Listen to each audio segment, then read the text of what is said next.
Hi guys, welcome back to my channel, or welcome back to this channel. It's been a long time since I posted a video on here, and honestly I wasn't even sure if I was going to be posting on here anymore, and of course now Noah is waking up. If you want an explanation on like why I'm posting this video here on this channel instead of my main channel, I'll leave a thing down in the description explaining that whole thing. I don't want to talk about it too much right now because I'm trying to get this video done before he freaks out on me and I need to like go take care of him and stuff. But yeah, this is gonna be my birth story, and I've been trying to film this like since I got home from the hospital basically, because I wanted to make it when everything was pretty fresh in my mind, and it is still pretty fresh. I'm 3 weeks postpartum now, so I can still remember pretty much everything. It's funny because for like Chase's birth and Madison's birth, like I can't remember like anything except for like what was in the videos basically. I don't know. I don't have that good of a memory, I don't think. But anyway, I have some notes on my phone. I have my coffee with me.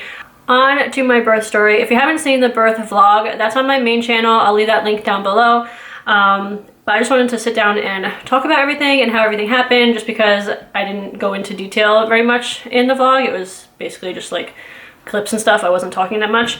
Or I talked, but I didn't go into detail. But I have some notes here on my phone, and I just want to, I don't know, just talk about how everything went. So I went into labor on February 15th. It was a Friday, and I was 39 weeks and 2 days pregnant, and it was pretty crazy because I really didn't think I was going to go early. I thought I would at least make it to like right before my due date, like maybe a day early, but 39 weeks and 2 days. I was kind of surprised that it was happening, but it definitely was. I woke up around, I started like recording, like writing down my contractions on my phone at 6, but I think I had been having them for a little bit before that. The first one I wrote down was 5:59. But I had been like laying in bed like awake. I think I can't really remember. I don't think I wrote down the first one at 5:59. Like I'm pretty sure I was having them before then, at least a couple. And then at 5:59 is when I started writing them down, because I was like, okay, these, like I'm having a lot, and I just felt like I had been having them frequently. You know, like it wasn't just like one and then like a couple hours later another one, like that had been happening for a few weeks for me. But yeah, basically I started having contractions at 6 a.m. and they were about 10 to 15 minutes apart, and then I finally got up around like 7, I think, and they just kept going through the morning and getting closer together. They got to like 10 minutes apart and like 8 minutes apart, and then I noticed that if I like got up and started walking around and doing things, they would come even sooner than that. Like before I was supposed to have another one, I would have another contraction like 6 minutes or 4 minutes apart. So then it was around 10 o'clock, I think, where I called my doctor, and at this point Madison had already went to school. I had already told my mom that it might be baby day, and she was kind of getting ready just in case she had to come over here. And yeah, so I had been having contractions for like 3 hours by then, so I called the doctor's office and told them what was going on and how they were like getting closer together and definitely getting more painful. I had been having contractions for a few weeks leading up to this, but the ones that I felt on that day, like the day that I gave birth, were different. They were definitely more painful and just like more real feeling. Like I knew that those were like actual labor contractions. So yeah, I don't think I talked to the doctor. I talked to somebody, and then she talked to the doctor and told her what I was saying, and she got back on the phone with me and she was like, yep, we're gonna send you to the hospital, pack your bags and go have a baby. So I was like, oh my gosh, this is really happening. So my mom came over and I got all my bags ready and everything, and we left, and we got to the hospital at 10:42. I wrote that down on my phone. And when I got there, I changed into the gown and everything, and the doctor came in not too long after I got there, and she checked me for the first time, and I was already at 7 to 8 centimeters, which scared me. As soon as she said that, I was like, oh my gosh, please tell me I can get an epidural. Like that was the first thing that came to my mind, because I had been worried that I was gonna be too far along by the time I got there, that I wouldn't be able to get one. But she was like, you can get an epidural. And I was like, thank goodness. But by the time I got there, my contractions were still getting more painful. On the way there, they were pretty painful. Like when I would have one, I couldn't really talk. Like I could talk if I really had to, but I didn't want to, and I was just kind of like breathing through them in the car. And then when we got there, it was the same thing. Like whenever I'd have a contraction, I would just be quiet and just kind of like breathe through it, and they were all in my back too. Like I want to say like 90% or more I felt it in my back. I can't really remember feeling anything in my like lower abdomen, like where my uterus actually is. I can't even remember feeling any pain there. I just remember it being all in my back. So I was GBS positive, which means that I needed to have antibiotics before I delivered. So when we got to the hospital, everything was pretty much crazy. As soon as the doctor checked me and said I was 7 to 8, everything got crazy. Like there was just like nurses in and out of our room. There was everybody doing everything, and people asking me like a million questions, like here and there. When I said I wanted the epidural, they had to like rush and get the anesthesiologist, and luckily he wasn't like in surgery or anything, because I know sometimes like he'll be busy and you have to like wait. Luckily that didn't happen. He was up there, I think, in like 15 or 20 minutes ready to do that for me. Maybe it was like half an hour, I don't know, but he was pretty fast. I had to have the antibiotics, but they had to rush it. Like they hooked that up super fast, my IV and everything. And in the end, I thought I got 1 full bag. Greg said I didn't even get 1 full bag before I was like ready to push. And I think they want you to have like 2 full bags of antibiotics. So yeah, and they like rushed it through fast. Like I guess there's like how fast the drip goes or whatever. They had it going fast because they were trying to get as much into me as possible. And yeah, so I think I didn't even get a full bag of antibiotics, which could have been not so great, I guess. But luckily everything is fine. Noah's fine. He has no, you know, symptoms or anything from the GBS that I had, and I'm fine and everything. So that worked out. So then the anesthesiologist finally got into the room ready to give me my epidural, and thank goodness he got there when he did, because by then my contractions were so painful. Like I've heard people say, you know, labor contractions are like the worst pain of your life, and that was literally true. Like it was the worst pain I've ever had in my life. I've never broken a bone or anything really bad happened, so I don't have anything to compare it to, but it was literally the worst pain of my life. It was not fun. I don't know what I would have done if I couldn't get the epidural. I probably would have been crying and screaming, and it would not have been a fun time at all. But anyway, he came in, he was getting all his stuff ready, and I was just like in agony, just like waiting for him to be ready to do it. And then, you know, you have to sit on the bed and hold a pillow, and like you're leaning over the pillow, and I was in the worst pain of my life at this point, and I couldn't move at all, and I had been like pressing on my back during contractions, because that would kind of like not really help, but it was just a reaction to like grab my back and like put pressure there. I couldn't do that. I had done that, and then the anesthesiologist was like, okay, don't touch your back anymore because it's a sterile area. Like, don't put your hands back there. And I was like, oh my gosh, how am I gonna get through this? It wasn't that long. It took maybe like 5 minutes for him to do it, to like prep my back and actually get the epidural in. But in those 5 minutes, I feel like I had 5 contractions. They were coming so close together by that point, like a minute apart. Maybe a little bit more, I don't know. They felt really close together. Like I didn't feel like I was getting a break. I had a break for like a couple seconds to answer questions or whatever, because they were still asking me like a bunch of questions, the nurses and everybody. And I had to like fill out paperwork in the middle of like, or like I had to sign my name on something when he was like getting the epidural ready, and I wish I could see my signature now, because I know I just like scribbled my name because I was in the middle of contractions, and he needed my signature to like be able to do it. So it was just like, whatever, I just signed my name, and I know it was just like a scribble signature. And then, so yeah, I was holding the pillow and leaning over, and the nurse has her hands on my shoulders trying to like make sure that I stay still and everything. And I remember the pain was so bad at that point. I was like sweating, there was sweat dripping down my face, and at one point I thought I was gonna throw up. I just got really nauseous, and I remember looking around the room trying to see if there was one of those like little weird shaped puke buckets anywhere, and I didn't see anything, and I was like, oh my gosh, what am I gonna do?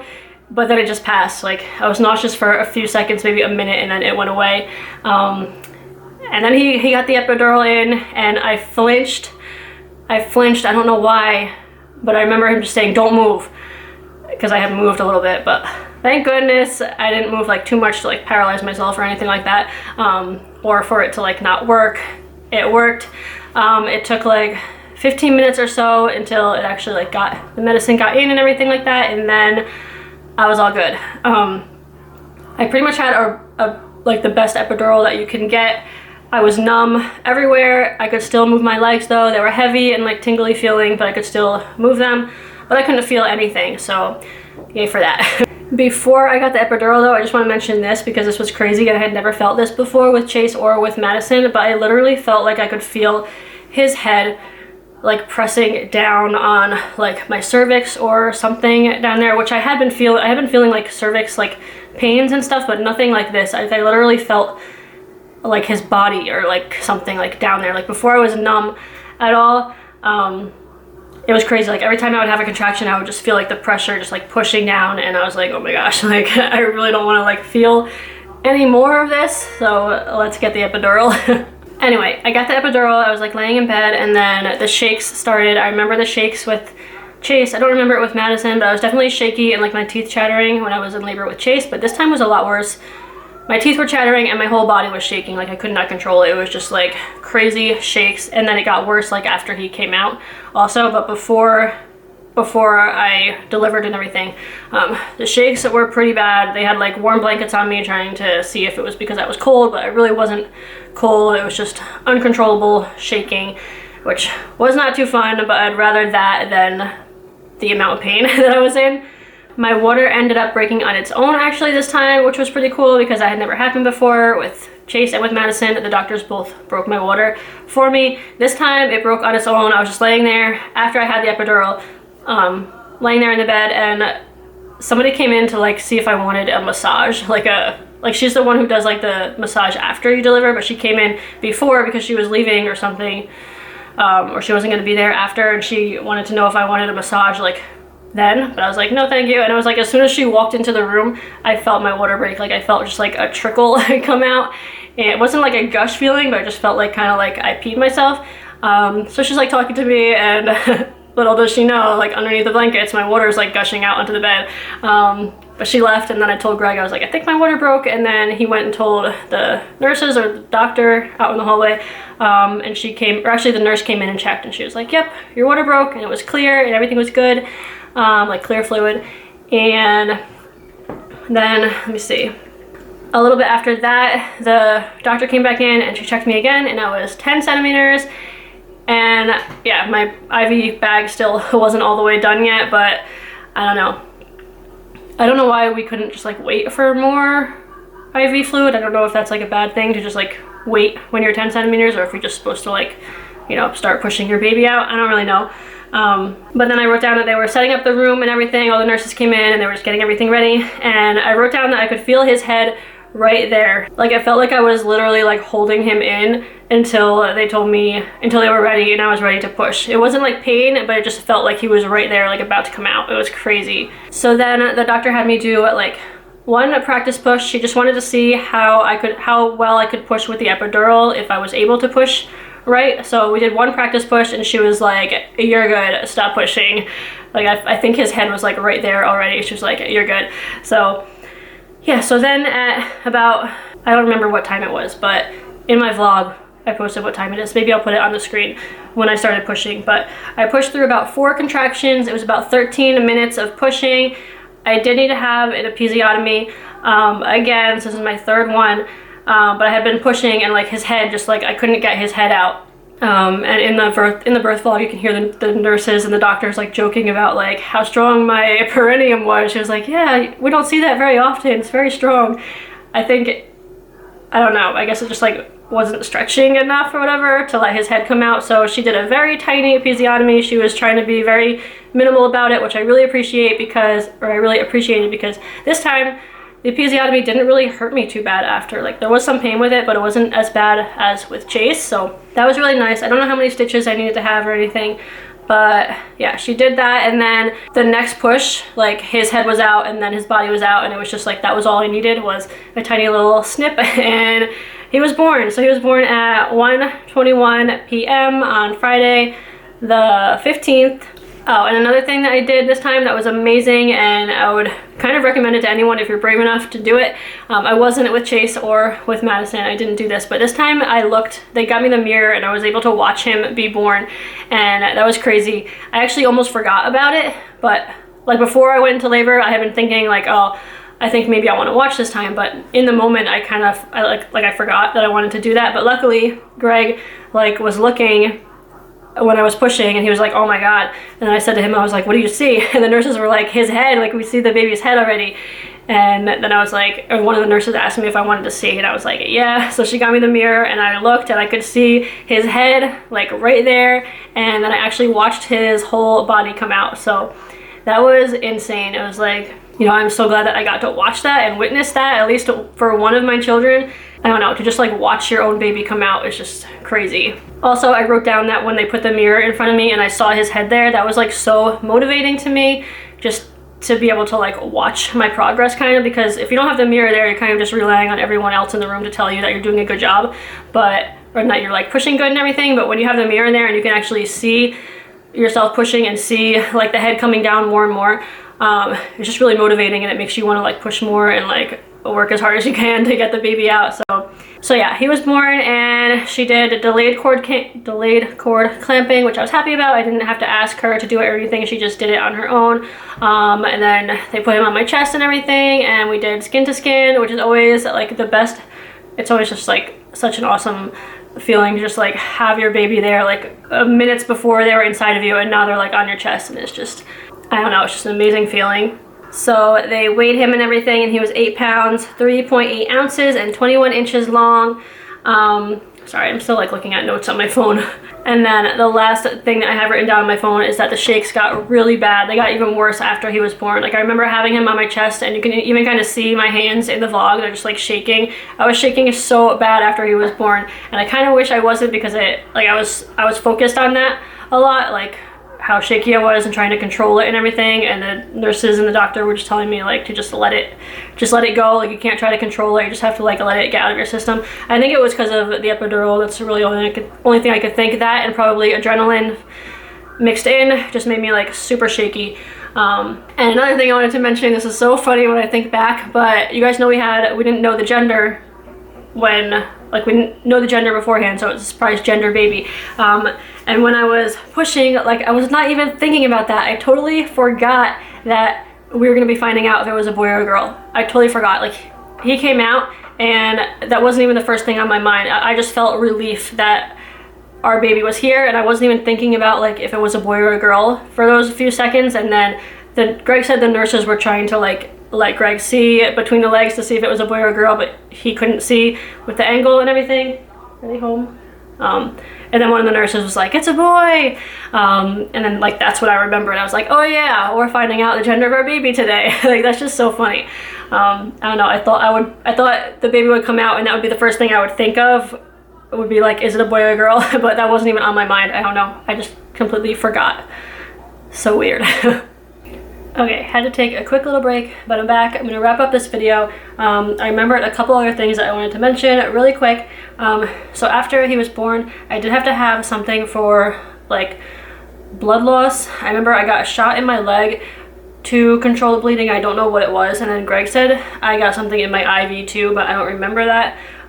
So they did give me that. I remember them like weighing, like, all right, so everything is like all bloody and everything, and what they do is they just like put it in a bin, and then they weigh it and they subtract everything. Like they subtract the weight of like the bin and the pads and everything to find out like how much blood you lost. And I guess it was a little bit more than they wanted, or I was bleeding a little bit more than I should have been, so I got a shot for that. Again, I don't know what it was, but you know, I didn't have any reactions or anything that went along with that. It was just a shot in my leg, and I didn't even feel it because I was still numb. Also, when I was getting the epidural, I wanted to say this before, but I forgot to mention it. But when I was getting the epidural and I was in like so much pain, I remember I was like trying to think of things that I could do to like ease the pain. And I remember like reading somewhere, someone said like, oh, just like try to like picture your baby, just try to picture like the end result, like what you're working for and everything, like all this pain, like what it's for. It's, you know, you're gonna have a baby at the end of it. So I tried picturing like our baby, but because I didn't know if it was a boy or a girl, like I couldn't really picture a face. Like that totally was not working for me. I tried it for like 5 seconds. I was like, all right, let me picture my baby. But because I didn't know what it was, like I couldn't really picture it. So that went out the window. That didn't really help me. So all I was really doing was just like breathing through the contractions, which I had never really had to do before. Like the pain from these contractions was so much worse than it was with Chase. Like I felt some of the contractions with Chase, and I remember just like I would get quiet and I would shake my legs or shake my feet, and I would just like wait for it to be over. But this was just like so much more intense. I was literally just like like I was just like blowing air out, just like, I don't know, it was crazy. It was crazy amount of pain. Oh yeah, I have Noah down here in his little chair. And yeah, I was just like breathing through them, and then I think I was like moaning too, which I don't think I did with Chase. I was just quiet, but I'm pretty sure there were times where I was just like, I don't know, just like moaning and breathing through the pain. And yeah, I think those were the rest of my notes that I wrote down when I took my little break. I was trying to make sure that I remembered everything, but everything else I want to talk about is more on like my recovery side and like after birth, like just like recovering and like the first few days postpartum and stuff. So I think I'm going to save that all for a separate video. If you guys are interested in it, let me know in the comments down below.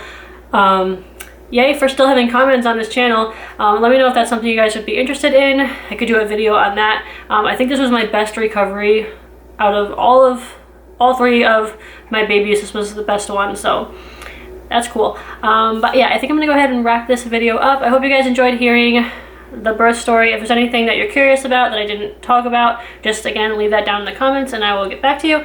Thank you guys all so much for watching, and thumbs up this video for me if you liked it, and I will see you guys all for my next one, probably on this channel. Like these kinds of videos, I think I'm just gonna put them on this channel because I have comments still, so yeah. But I will see you guys all next time.